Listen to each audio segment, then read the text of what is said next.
Adik ipar ungkap alasan jual baju mendiang Steffi Agnesia, sebut bakal disumbangkan ke panti asuhan. Nama Amanda Saraswati, adik ipar dari Anggi Pratama suami mendiang Steffi Agnesia mendadak menjadi sorotan publik. Hal itu bermula Amanda Saraswati yang menjual baju Steffi Agnesia melalui media sosial. Akibatnya, Amanda Saraswati malah ramai dihujat netizen lantaran kematian dari Steffi Agnesia yang belum genap 40 hari.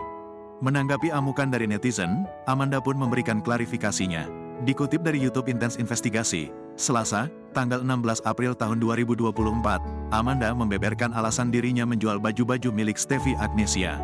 Amanda menegaskan bahwa barang-barang yang dijual tersebut memang amanat dari mendiang Steffi. Jadi ini yang dijual itu adalah amanat dari almarhumah Steffi, ungkap Amanda.